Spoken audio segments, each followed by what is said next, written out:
Hello there, and welcome to another Second Life Book Club. My name is Draxtor, and today on the show, Simon Stephenson with his debut novel, Set My Heart to Five. The book is about a robot who works as a dentist, and Jared the robot feels like life is passing him by. He leaves his job security behind and pursues a career as a screenwriter in Hollywood. And along the way, Jared the robot discovers that he has feelings. He actually discovers that pretty early on in the book by watching movies from the 70s and 80s. And step by step, he deciphers human behavior, the irrationality of it, and the complexity of emotions through films.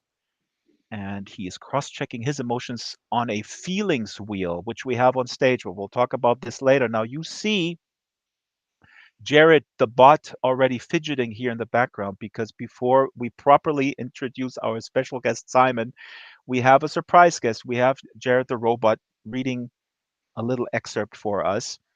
This is a this is a phenomenal book, and like I said, Jared is discovering these weird human concepts. For example, the economic inequality in capitalism, and he refers to it as the great zero sum game.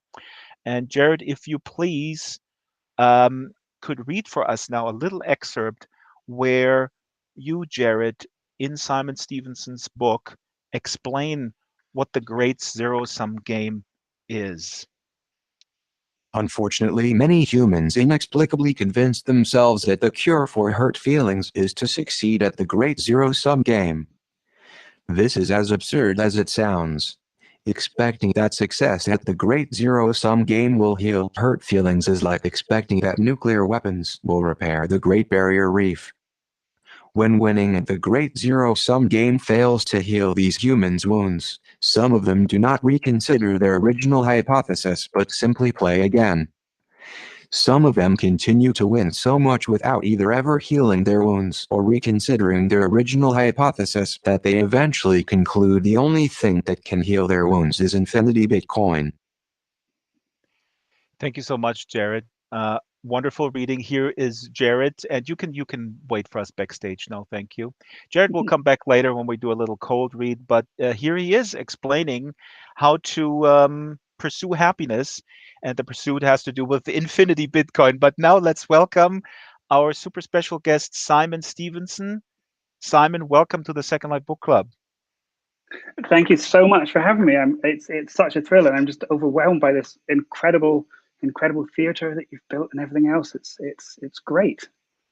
The theater was built by Ruby, and we have to properly bow at her temple. If you feel a certain way, Simon, next to you is a feelings wheel that features prominently in your book as well. So feel free to click on that feelings wheel.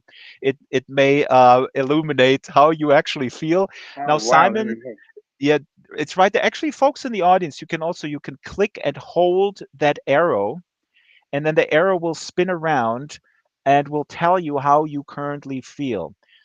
You can put that in the local chat if you like. Uh, Yeah.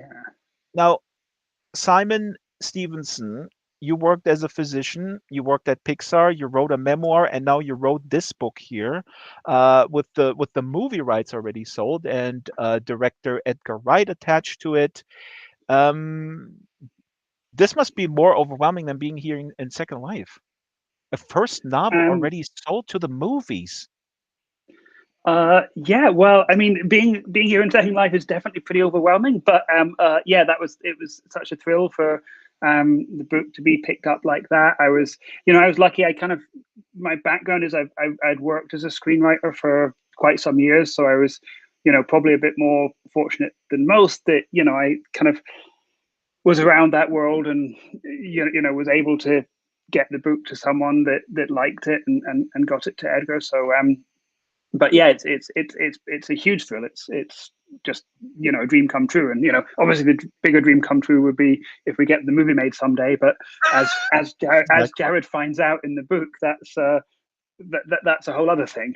That's a whole other thing. Actually, we had Joe Haldeman here with the Forever War. I just want to remind folks that Joe Haldeman reminded us that the Forever War was optioned as a movie before it was even published. I think it was published in 1974, and the movie is yet to be made. So, but Wow, that's like the that's forever movie.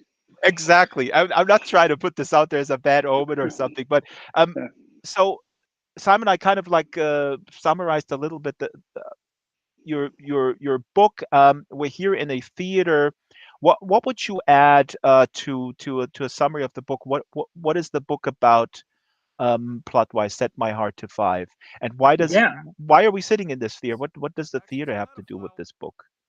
Sure. So I mean, I think you did a great summary. I think I often start by talking about the book is set in the year 2054. So it's slightly in the future, but not too far. And the idea is it's not a dystopia. It's what I call a mystopia. So things have just gone a little bit wrong, and we've humans have locked ourselves out of the internet by forgetting the names of first teacher and favorite pet, and Elon Musk has incinerated the moon. And so, there's good things and bad things. One of the great things is we do now have androids, and specifically they're this very particular thing. They're called biological androids, and they're basically a human body with a genetically engineered brain that's with CRISPR technology has been made to the brain's basically a programmable computer.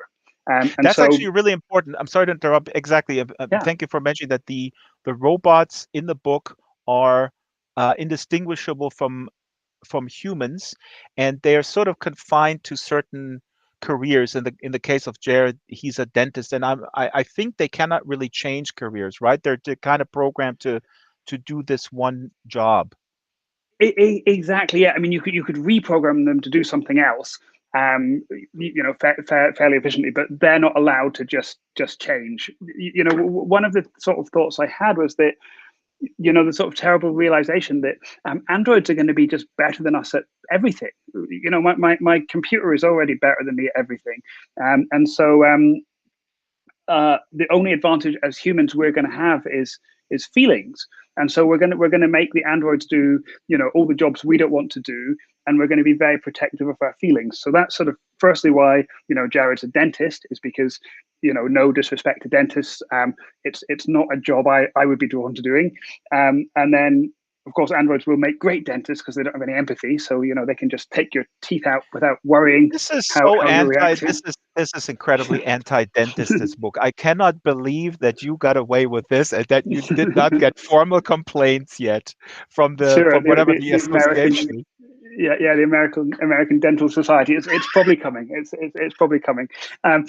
So yeah, we make them do jobs like dentistry. They're not allowed to have feelings, and so yeah, they don't change careers. They're kind of supposed to just do what they're told. And one day Jared kind of begins to notice that he has something that resembles a feeling, and he shares a practice with a medical doctor.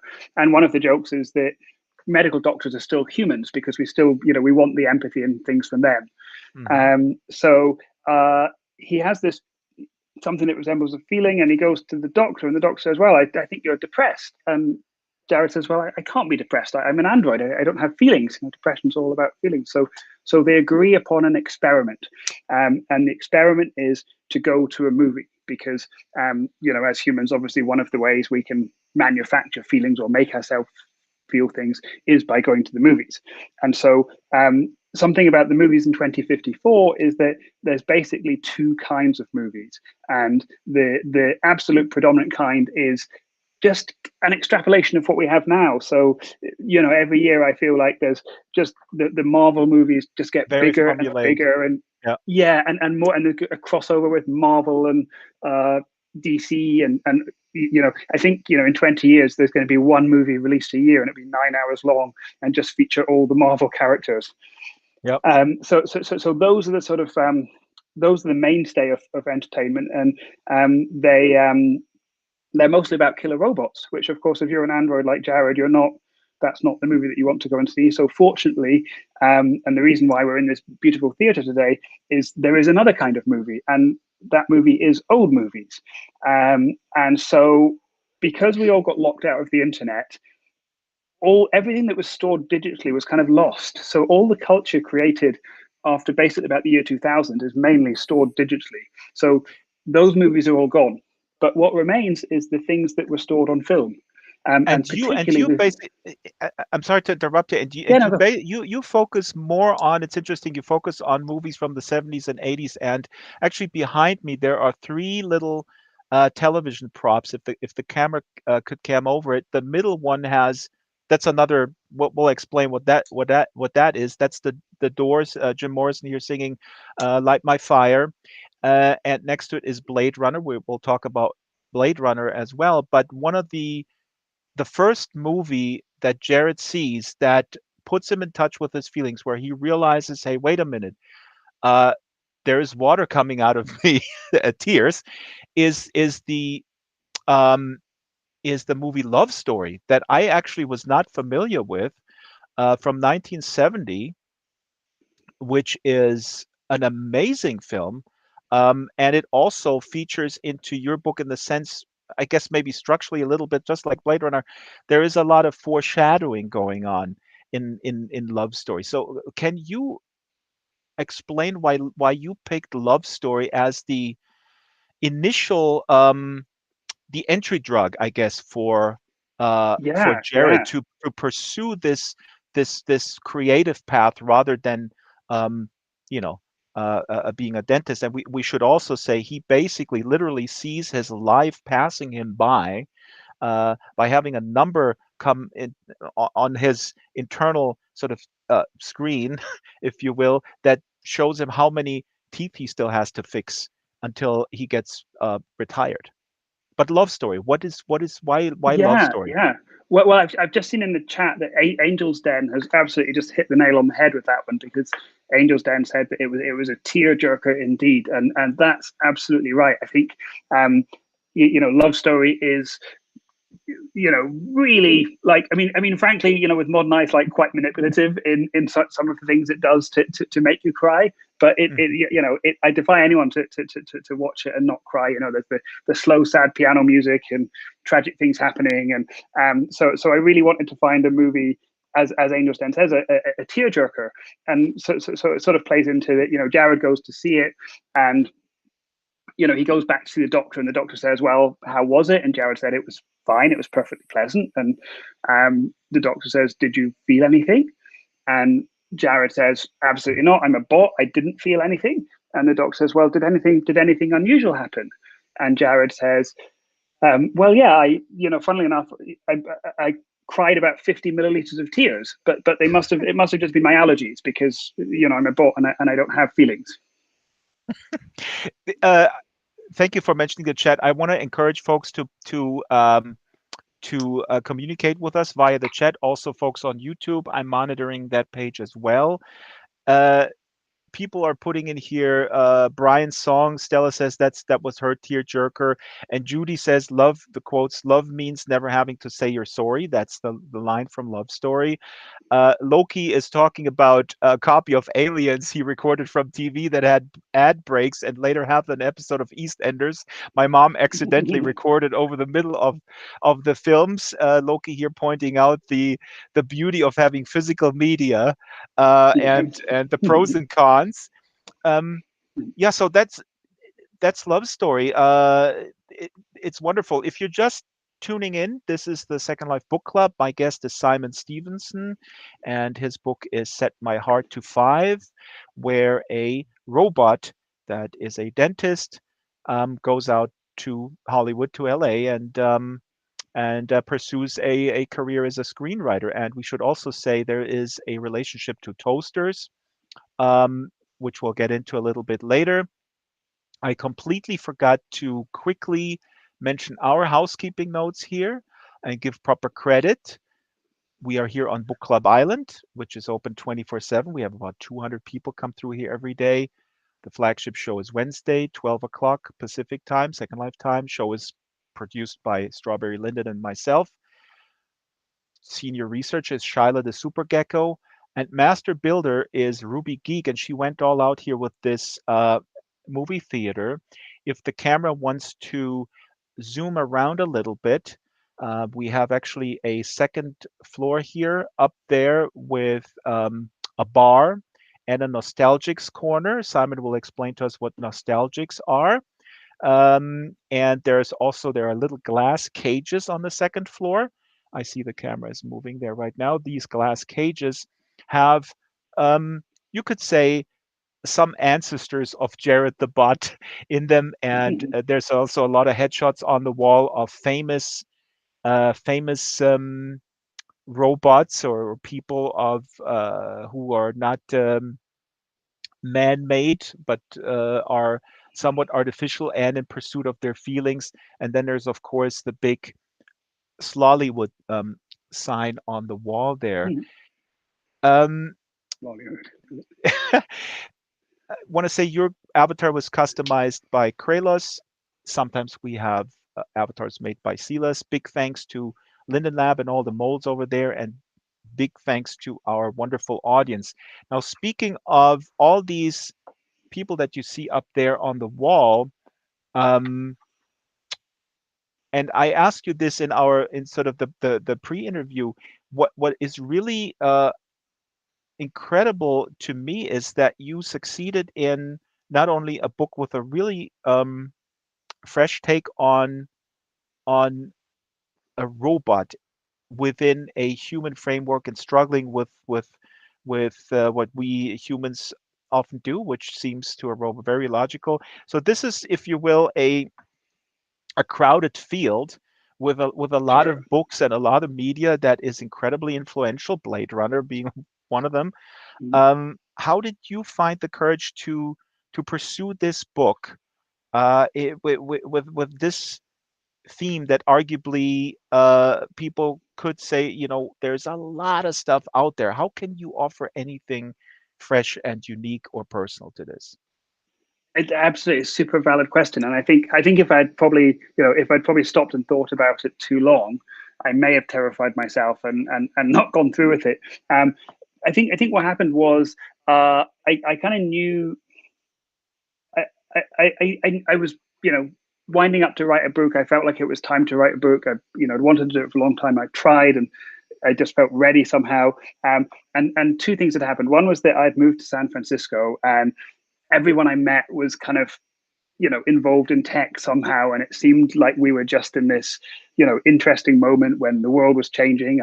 I stayed one night in a hotel and I got some room service, and it was brought to my room by a robot, and it was just like a very ordinary hotel. It was like the the most basic Hyatt they have, and I was like, wow, we're really living in the future now. And then my day job at the time was I was writing a movie at Pixar, as you mentioned, and they're very obsessed with the emotion of movies and working out how you do that and how you do that best. And so I've never really had this before, because normally my ideas, come slowly over a period of years, and I have to sort of wrestle them and beat them into shape, and I reject them, and then they come back. And then, once I've rejected it 5 times and it's come back, I think, well, okay, maybe that's the idea I'll write.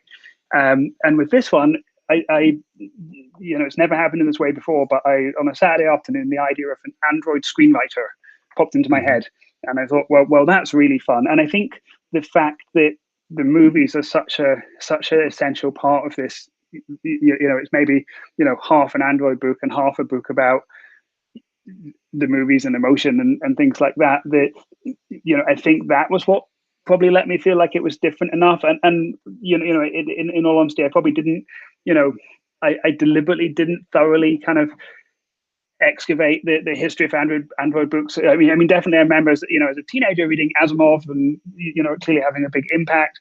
And then, but it was sort of when I started showing people the book, and I sort of became aware of obviously that there's a lot more Android books out there. But one of my friends put it really well, because they said, well, the thing is, this story, yes, it's been done in some ways, but it's pretty timeless if you think that Right. Pinocchio is essentially the same thing. Frankenstein is the same thing. Right. So I feel like there's definitely it's a broad church. Hopefully there's room for all of us. But hopefully, what's different about this is that it's movies, and then also that it's funny. I think a lot of times these books are a bit more serious. and hopefully mine's funny. I mean, it's always awkward saying I'm funny. Look at me, I'm funny. But hopefully Well, people might I laugh. can guarantee you, Simon. I'll tell folks this is very funny and it is also Thank you. quite serious. So there is really a wonderful balance, and there is, and I'll ask you this.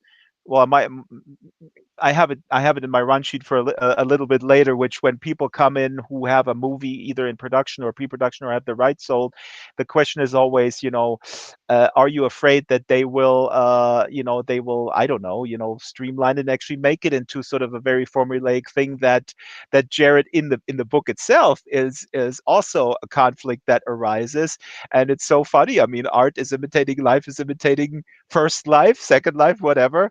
Uh, I mean, there is I'm not going to give away the ending, obviously, but are you afraid that they're going to use this ending? That they're not, I Am I should say, afraid that? not using the ending, I guess. Sure, sure. I mean, I think in general terms, I mean, the way I sort of phrase it is that part of Jared's journey is he goes off. I don't think I'm spoiling anything by saying that he sets out to become a screenwriter, and it goes about as well as it does for him, as it often does for the rest of us. I think that it's sort of funny, like I think anyone that's been has made their living this way for a few years, as I have. We've all had this sort of the horror stories and the ups and downs, and you kind of feel like something happens and you think this is the worst thing that's ever happened to any writer in history, and then you read William Goldman's book, Adventures in the Screen Trade, and you realize that nothing's changed in 50 years, and you talk to all your friends, and they've all had the exact same experience. So definitely it's part of the job of screenwriting, is that things often don't turn out as you expect. I think with And this book, I'm sorry to interrupt. We're talking about rewriting. What we're referring to here is what is commonly a very common practice, that they bring in a script doctor or several, and they just punch it up, or whatever the terminology is.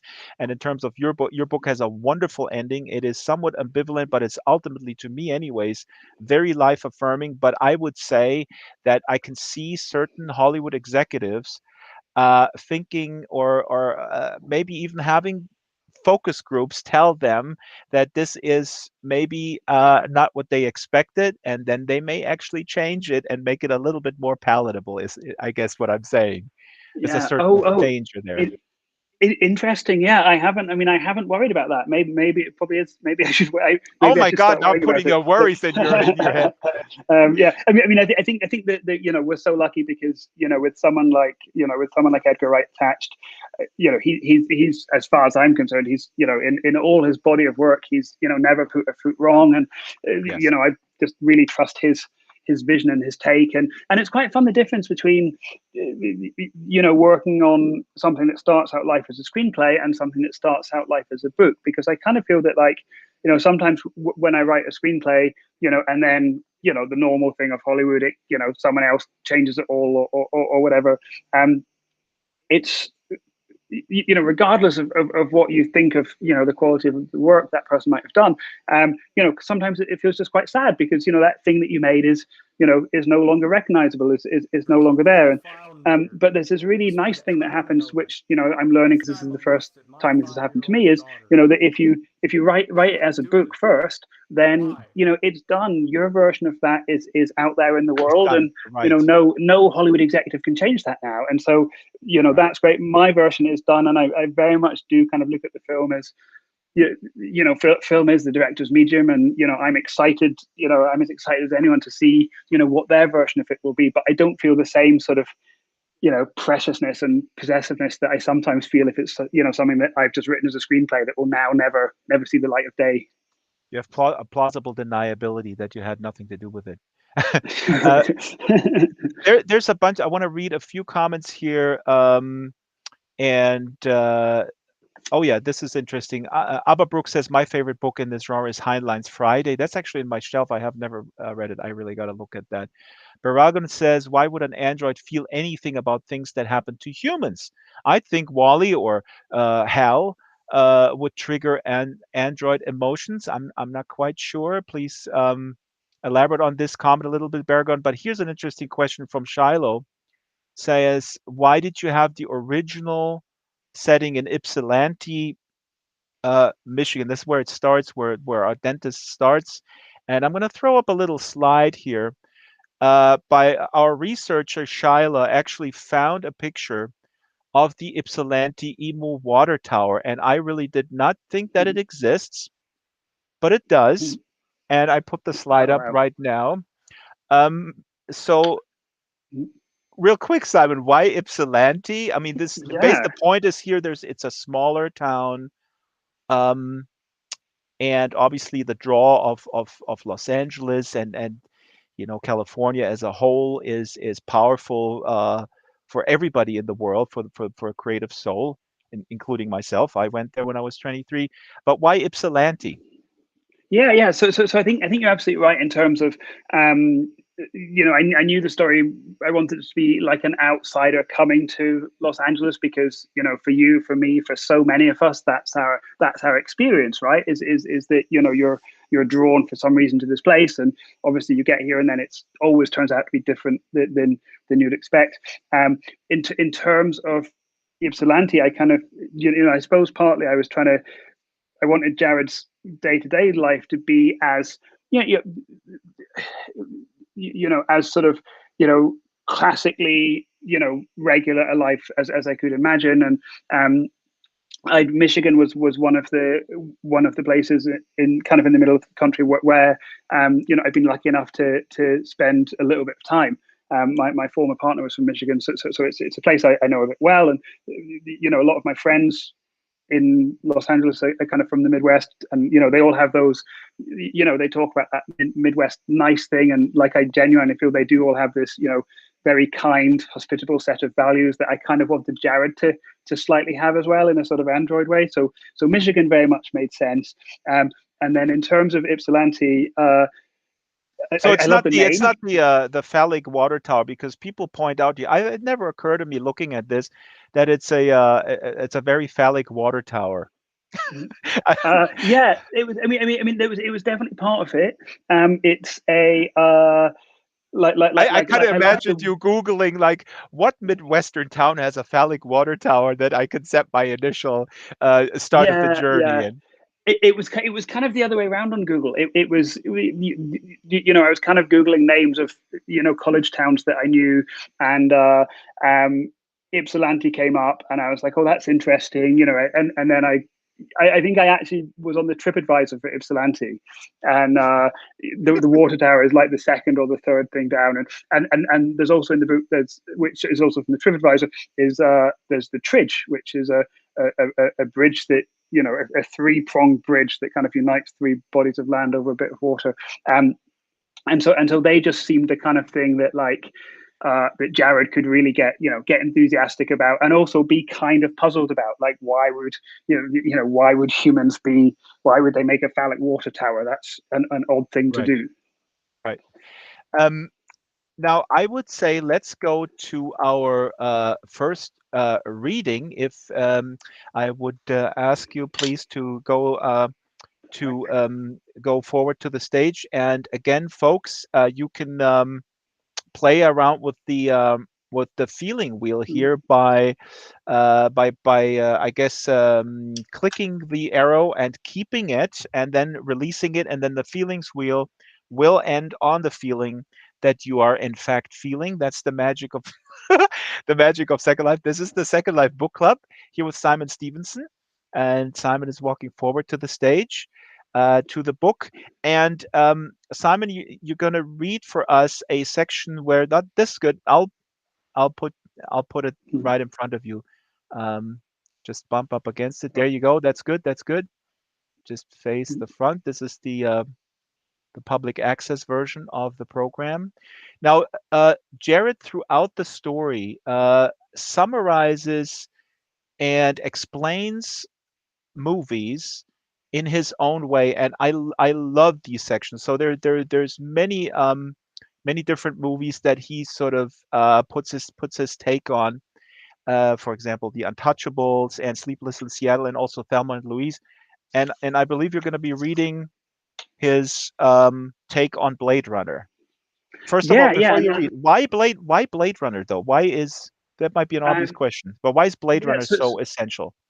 So this absolutely goes to what I think it was Bergman was saying on the chat there. Berrigon, sorry, it's what Berrigon was saying. So Jared relates to the movies with humans in them, because partly bots are just kind of, we program them to really be very respectful of humans and be particularly respectful of human feelings, and the bots themselves kind of consider themselves sort of second class citizens, and just want the best for humans. So that's sort of um, why they feel emotion at watching humans on screen. But of course, seeing yourself represented on screen is a whole different thing. And I think that absolutely Berrigan's right, that those are the movies that will really hit home for androids. So Jared, kind of in the early part of the book, he's seeing lots of movies, he's kind of developing these feelings, and then as things begin to change for him, or something that really changes for him, is seeing a movie about androids for the first time, and particularly seeing Blade Runner, which is a very different version of it, but is very much ultimately a story about androids having feelings. So this is where Jared for the first time watches Blade Runner, and he watches it in his doctor friend shows it to him in the clinic room. He pulls the curtains and Right, projects it he's not onto at the the movie screen. theater. He puts a sheet there, Yeah. and then they have a watch party, just the two of them. Yeah. And the reason for this is that Blade Runner is banned now, because we don't want, humans don't want androids seeing it. We don't want people being sympathetic to androids. So this is kind of a slightly illicit thing that, the doctor draws the curtains and shows Jared the movie. So here we go. I sat back to watch the movie. It was set all the way back in 2019. Guess what the movie was about? 4 bots. In the movie, they were called replicants. But I know a bot when I see one, and I certainly know 4 bots when I see them. These 4 bots had escaped back to Earth from a faraway mining planet where they had been forced to do monotonous and dangerous work.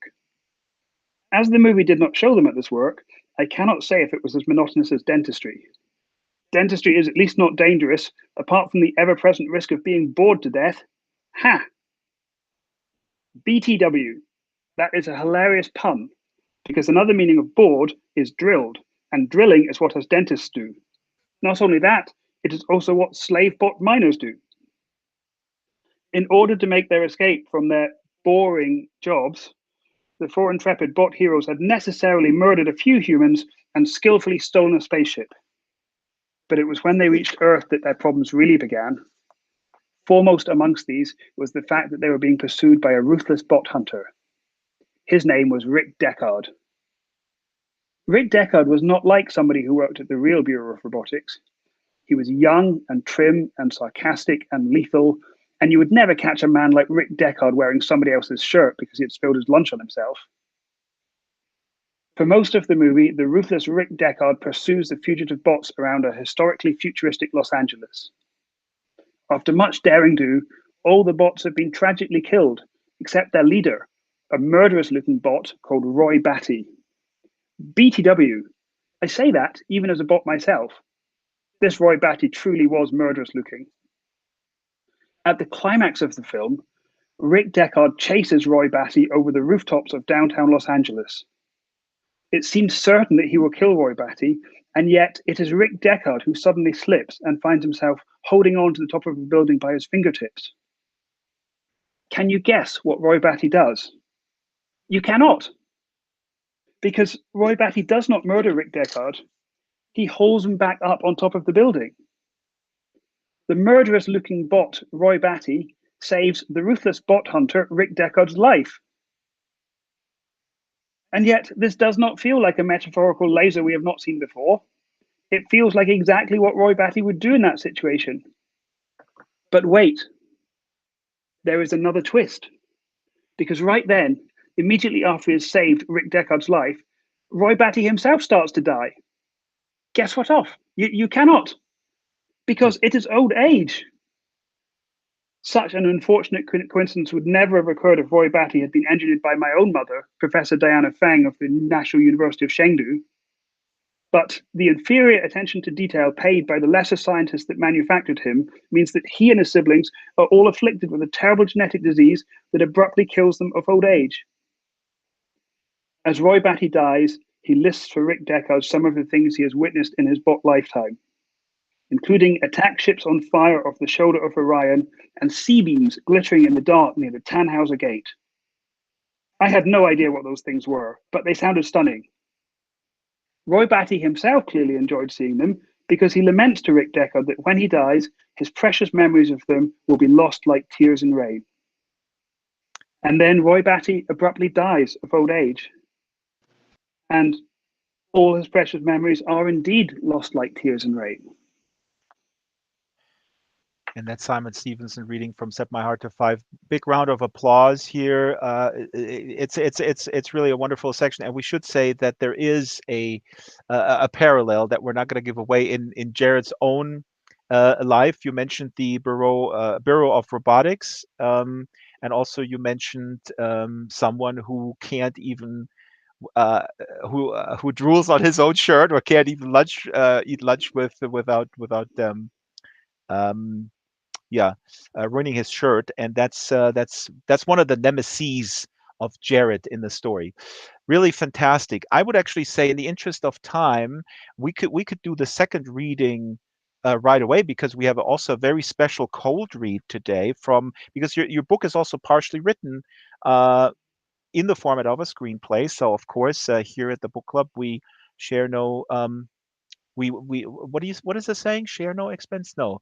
No expense spared, spare no We expense. spare. There you go. Oh my God, English is not my first language. I apologize. We spare no expense. We actually have we have readers, and now Simon is trying to walk forward again, which is the biggest fun I've here. been exploring Second Life for like the past month, and I've been so good at it. I felt like I was gonna, come up on stage here and be doing acrobatics, and now I'm really struggling to even just get myself in front of the lecture. And there we go. Great. You're doing incredibly well, and as a matter of fact, your feeling wheel says.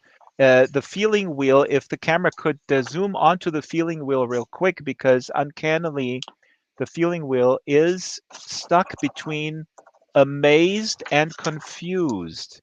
So I don't know That sounds exactly right. if that is Simon's feelings or others. Let me scroll back through the chat here. Misk says, while you were reading, he said he's shivering, and he says shivers as he suddenly thinks of what viewing the Three Stooges might do to androids. So that's pretty good. They'll combust, I think. Yeah. Wow. So now we're hearing a section, I believe, Simon, where Jared is on a train from Michigan to California, and he talks a little bit about what California means to people, to a variety of Yeah. people, and to him. And let's not forget that this is happening in 2054. And but what is really also interesting from a world building perspective, that you made the choice that frankly, very little has changed. I think that really supports this story. I mean, in terms of also sort of, technology, right? I mean, he's taking a Yeah. train. Exactly. Yeah, I think it's sort of the world is a sort of mixture of things have gone forward, so we have androids, but also some things really haven't gone forward, and again, a lot of it is to do with With the great the crash. locking out, exactly, the great crash, the locking out of the internet that happened in 2038, because one of the consequences of that was that all the planes fell out of the sky because of course they all depend on the internet and that kind of thing. So and of course we could have made planes again in the next 20 years, but all the companies are still suing each other over who was responsible, and so they just financially haven't been able to get it together to get planes. But we do still have trains, and I think our trains at the moment haven't necessarily changed an awful lot in the last 100 years, and so they haven't much modernized. And in fact, it's in the book, Jared mentions that the railroad is a reserved occupation, which means that the union was so strong that they managed not to have bots take over it, and so that's great in many ways, and it means that we do still have trains. So yeah, Jared takes the train from Ypsilanti to Los Angeles. And so yeah, this section is just him coming into California. I heard the conductor announce that we were now entering California. California. Some words have a resonance to humans beyond their literal meaning. California is one such word. To humans, California does not signify merely a geographical region, but a great many ideas, images, stereotypes, and prejudices. These associations even vary from human to human. No wonder bots struggle with language. Do you know who should have been put in charge of writing the dictionary? The great Albert Camus. If only Albert Camus had been in charge, the word California would have signified only the 163,696 square mile area defined by its borders. Alas, nobody had the foresight to put Albert Camus in charge of writing the dictionary. Consequently, California now means different things to different people. To some humans, California is dark green pine trees and snow-capped white mountains and golden beaches and blue oceans. It is endless orchards of perfect fruit trees and all the pretty neon stars set into the pavement of Hollywood Boulevard. It is the majestic red girders of the Golden Gate Bridge in front of the almost equally stunning Pacific Ocean. To many of these humans, California is a place so perfect that they feel an overwhelming urge to travel there and pursue their clearly impossible dreams. Yet, to a great many other humans, California is a different kind of place entirely. It is a den of technological iniquity. It is a land where nothing and nobody is real anymore. It is the source and symbol of everything that is wrong with this world. To the humans for whom the word resonates this way, half of Californians earn their living manufacturing killer skybots, and the other half earn their living making movies about the dangers of killer skybots. California is therefore a paradox, and as our train crossed the state line, I did not know how to feel. I took out my feelings wheel and studied it. I could identify notes of excited, lonely, sentimental, and confused. But there seemed to be no word for the exact feeling I had at that moment. Perhaps I was the first to ever feel it. Maybe I was a pioneer, like so many others who had come out to California before me. Of course, many of them had failed. Some of them had succeeded too, but most had failed. California can be tough like that. I noticed then that I was also feeling contemplative. Yet, I still could not identify the primary feeling I had. California can be mysterious like that. And that is Simon Stephenson reading from Set My Heart to 5 as Jared enters California. And another fella is mentioned here, Albert Camus. I'm putting up a slide here. Albert Camus is a French Algerian, or was a writer. He won the Nobel Prize for Literature in 1957, and you do reference his book The Outsider that kind of floats in and out through the story. I actually have it here on the table as well, if the camera could zoom in. Oh, wow. Yeah, Albert Camus is credited with being, not inventing necessarily, but being an existentialist and an absurdist. Why did Jared find this connection to Albert Camus? Or why did you Exactly. make Jared have that connection? Sure, yeah. So Jared discovers Albert Camus because he stops off on his journey in Las Vegas, and he's exploring all the different parts of Las Vegas, and he comes to Paris, Las Vegas, and they are he happens upon a bookstore, and I love Camus. But he's very, I think, first of all, the language is very spare. Like, there's no extra words in there, which I think a bot would approve of. And also, the book that Jared loves is as you say, the Outsider. And The Outsider. The first line of it is, I'll paraphrase it terribly, but it's mother died yesterday, or maybe it was today, and Jared just loves that, like, it starts with a bit of tangible information. Mother died yesterday, like a very short sentence that a bot can understand and say, okay, there's no sort of fancy prose or flowery language for the bot to get lost in. It's just fact. Now, uh, as we are moving towards the closing of the hour, we have to be pretty tight, but we will stick around for the post game, um, where we will drill you with drill. Look, there is a pun. Oh my God, I didn't even plan it. Drill you with more questions. Uh, I would like to now welcome back Jared on the stage because we're going to do a little cold read. Like I mentioned, Simon's book is partially written like a screenplay, and so I have to ask you to get up one more time, uh, Simon. And what is going to happen magically now? This is the magic of Second Life. I'm going to bring up a little stage here, and this serves as our little backdrop for our shared reading. And I would also like to welcome to the stage Shyla the Super Gecko, because Shyla will be reading a role. And Simon, you're reading the stage directions. Can you briefly set up what we're reading? What set the scene for us, please? I believe we're in Joshua Tree. What is Joshua Tree? Why are they there? Simon is there. Sorry, Simon. Simon. I get you confused with the robot. Jared is there, and Jared has a girlfriend, and the girlfriend also happens to be a robot. But what are they doing there in Joshua Tree? Yeah, so Joshua Tree is it's a few hours outside of Los Angeles, and it's if you have it, certainly if I had a stereotype of what the Western desert might look like, it fulfilled all my expectations the first time I went there. It's this beautifully sort of stark and sparse place. If you have, of course, the U2 album Joshua Tree, you know what it looks like from the cover there.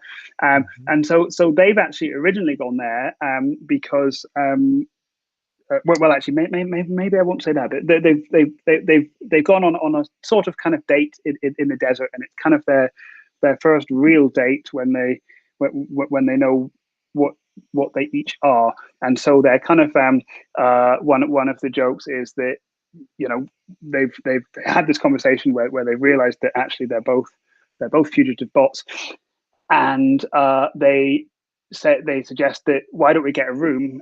Yes, because then we can go and compare data. Get a room. Yeah. Yeah. But their purpose of getting a room is just to compare data, because bots are sort of programmed not to be able to feel physical arousal. Then I would say, Shyla, please change to your. Shyla is playing Amber. Amber is the girlfriend, and they have revealed to themselves that they're both bots. And I would say, Simon is reading the stage directions. I would say, action. Let's go. Great. Interior room 13, Joshua Tree Inn, night. The room is furnished in a modest desert style. Amber and Jared enter and close the door. As they turn and look at each other, they suddenly seem even more awkward than usual. I think if we were humans, we would probably now kiss each other. Yes, we probably would. If we were humans. Should we kiss each other? Maybe. After all, it could be an experiment. I love experiments. Me too. Jared and Amber commence to kiss, but only for a moment because they are both repulsed by it. They quickly break apart, wiping their mouths and spitting. Ugh! Why do humans do that? I have no idea. It is the worst. It is the worst of the worst. The unnecessary sharing of pathogens and diseases. So gross and dangerous. Amber finds a bottle of water, rinses her mouth out, and gives the bottle to Jared. He does the same. Maybe we should lie down on the bed and hold hands. Yes, that would be a far more sanitary way of expressing affection. Jared and Amber lie on the bed and hold hands. Time passes, and outside the sun begins to set. Exterior, empty pool, Joshua Tree Inn, night. Jared and Amber lie on pool lounges by the empty pool and stare up at the night sky above them. It is filled with stars. They're so beautiful. Yes, That would be a far more sanitary way of expressing affection. Jared, that's not your line. Oh my God, Jared, come on. Look there. That was his line. Jared is pointing at a shooting star. We have to make a wish. Look there. Why? It's what humans do when they see a shooting Why? star. It's what humans do when they see a shooting star. Why? Oh, I don't know. I, Because it is completely ridiculous. How could a I can. small, rapidly moving meteor burning up and entering the Earth's atmosphere even receive such a request, let alone comprehend and act upon it? I cannot. Ha! But you should still make a wish quickly before it disappears. What about you? I already made my wish. Jared closes his eyes and wishes, then turns to Amber. What was your wish? Amber looks embarrassed. It's not very bot-like. Sometimes I am not so bot-like myself. My wish was to call myself beloved, to feel myself beloved on the earth. What? What is that? It is from a poem.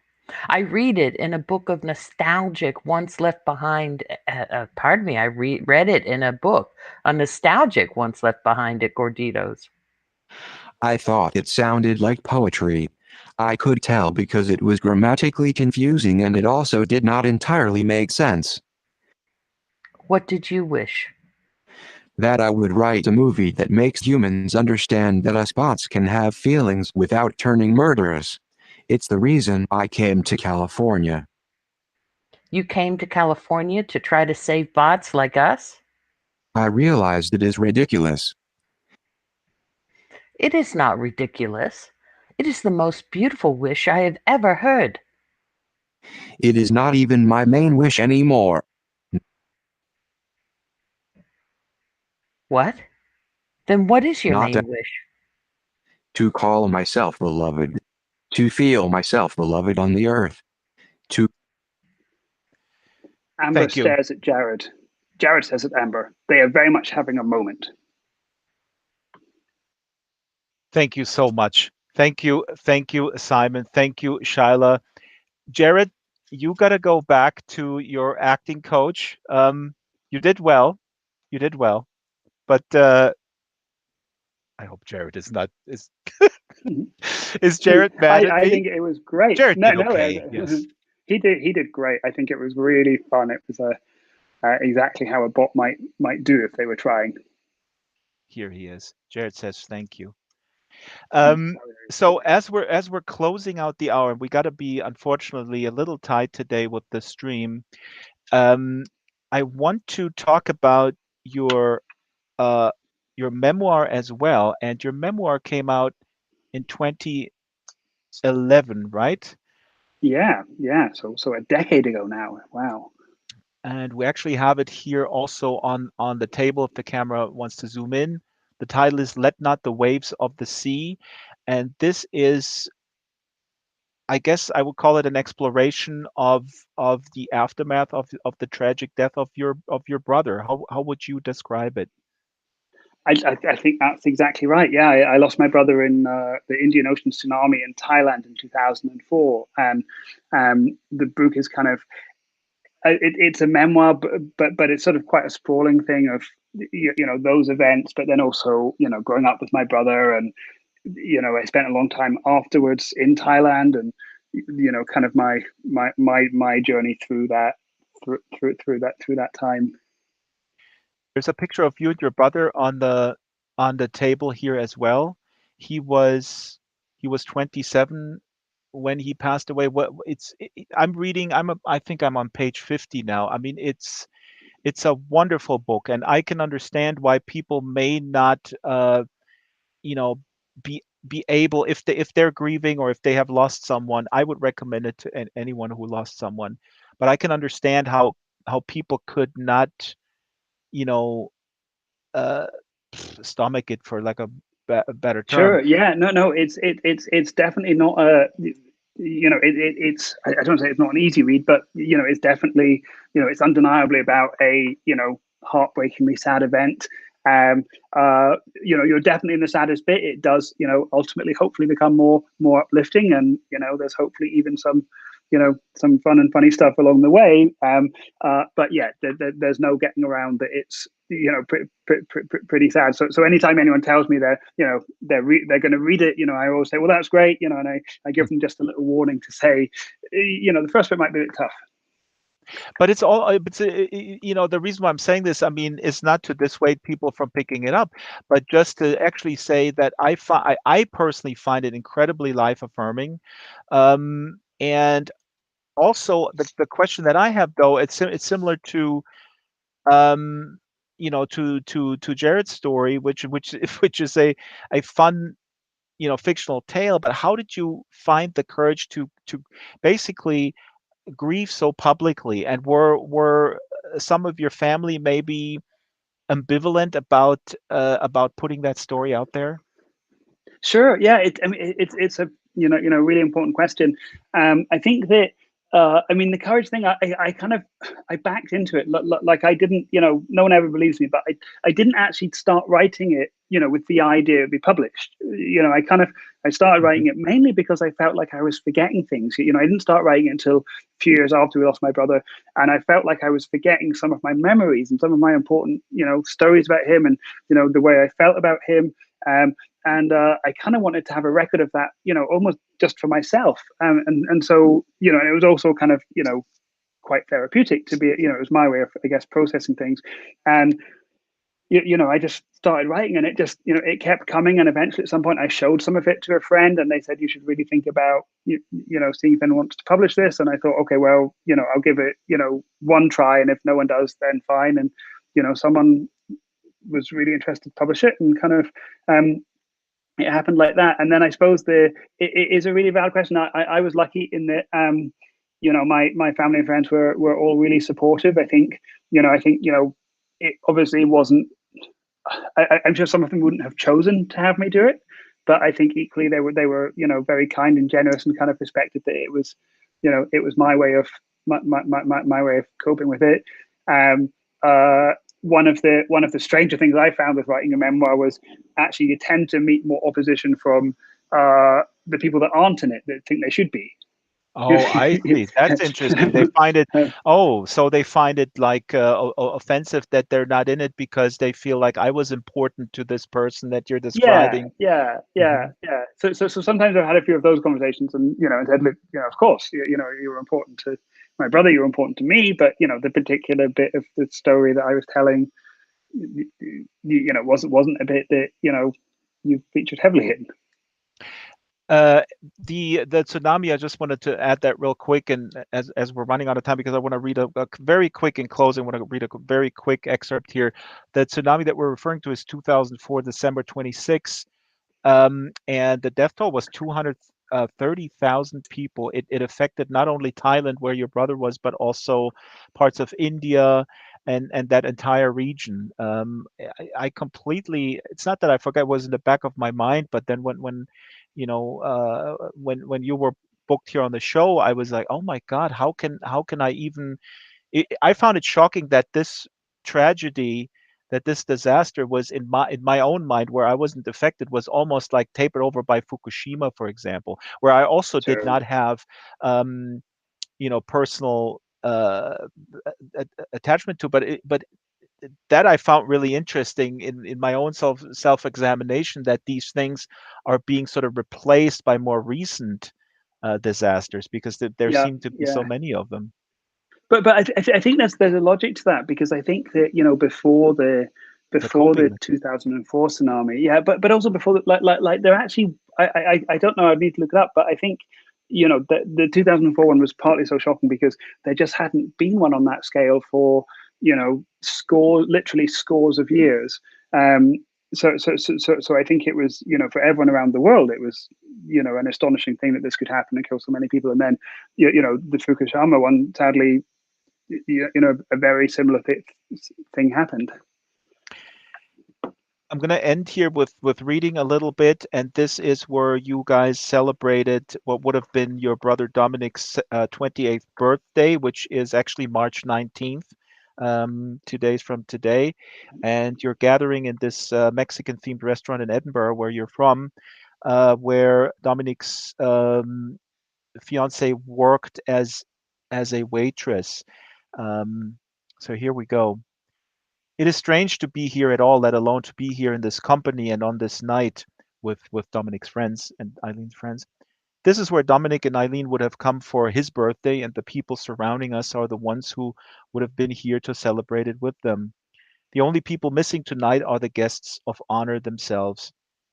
But if it is a bittersweet time, it is also a good time. We have long since learned that we always feel particularly close to Dominic and Eileen amongst their friends, hearing new stories and uncensored versions of the old ones. Approaching midnight, when our thoughts are starting to turn to home and all the trouble the next days are to bring, the music abruptly stops, and a moment later the lights go out. Assuming we're about to be evicted, we start to gather up our coats and bags, but then notice a waitress moving around the room, lighting candles. It is a big establishment and hence slow work, but corner by corner, alcove by alcove, pockets of it are illuminated. At a certain point, when a quorum of candles are lit, their glows abruptly coalesce, and when that happens, the place turns magical. In the warm yellow light and with the black shadows flickering across them, even the painted on cracks are perfect. The bar now looks like a real hacienda. We lay our coats back down, pick up our drinks and conversations where we left them off. We assume it will be only a temporary reprieve, but the bar remains open. Unable to operate the till without electricity, the waitress at first asks for exact change, but after half an hour, when the beer starts to warm, begins to simply give it away.